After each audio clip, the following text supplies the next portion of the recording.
If you're looking to create a sustainable passive income stream from your low-content books, then your main goal should be creating quality books that real customers are already actively searching for.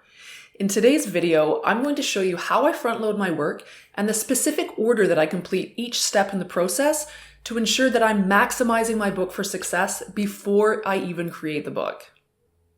For low-content publishing advice that focuses on quality over quantity, don't forget to subscribe to my channel and be sure to hit that bell to be notified each time I post one of these videos, which is each and every Monday. So as I just mentioned, your main goal here should always be in creating a book that real customers are already actively searching for on Amazon. And I found the best way to do this is by front-loading all of my research, collecting, compiling, recording all of my metadata before I get to the actual book creation stage. And I've got an order in which I do things, and by compiling all of that data, doing things in a specific order, I find that this really helps me to be as thorough as I can in my research and really prevents me from creating a book that nobody's going to want at the end of the day. So, it's not foolproof, but I found that this is just really helps me to maximize my chance of success for each of the books that I create. All right, so let me quickly take you through each step of my process. First off, I'm just going to choose my idea. Now, if you're a little bit stuck on the best way to come up with your idea, you can check out this video right here, all about 6 ways to come up with low-content book ideas. Next, you really want to spend some time validating that idea.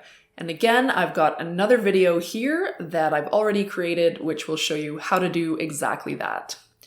Next in my process, I am going to generate my keywords. So at this point, I'm generating my entire list of keywords based around the idea that I have come up with. So again, you can check out this video on keyword research tips to help you out. Now you can do this either manually or with a keyword research tool. I use a paid one.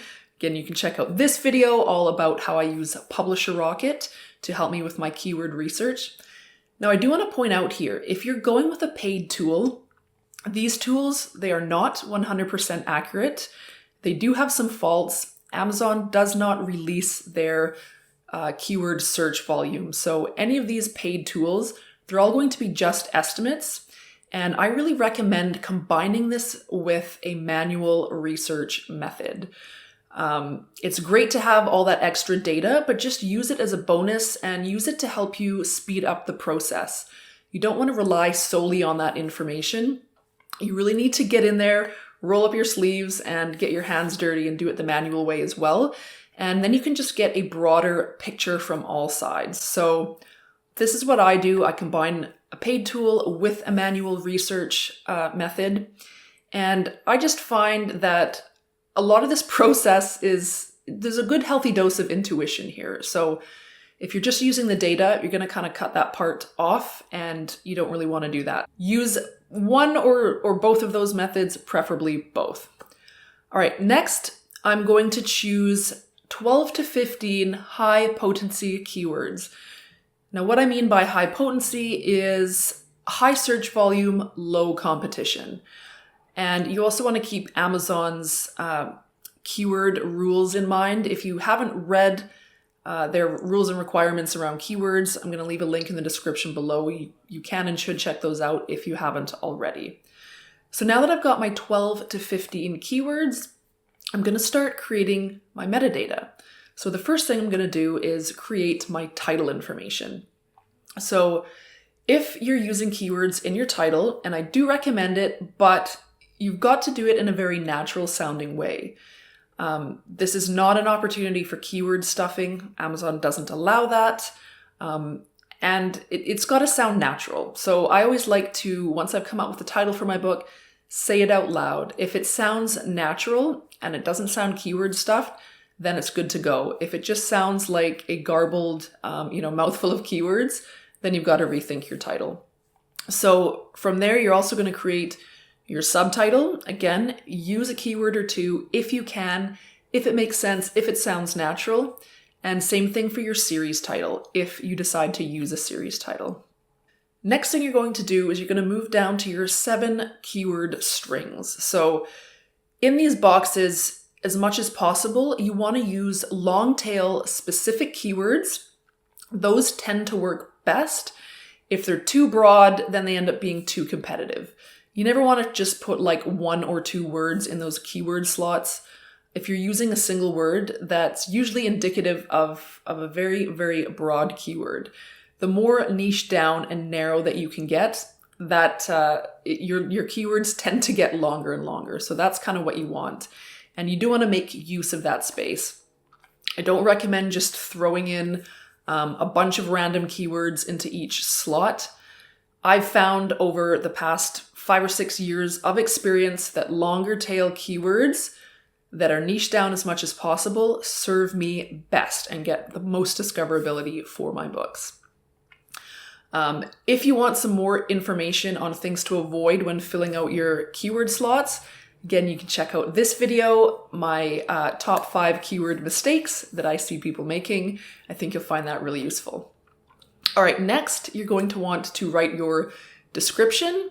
You want this to be compelling, and you want it to be completely free of spelling errors and formatting issues. So make sure you take the time to write a compelling description.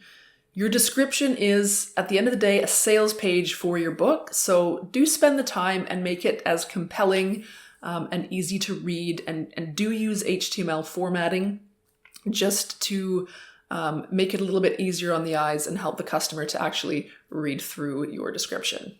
After I write my description, I choose all 10 of my categories. So that includes the 2 BISAC categories that you choose on the back end when you're publishing, and it includes the 8 browse categories that you can choose that appear on the front end. Those are the customer-facing categories.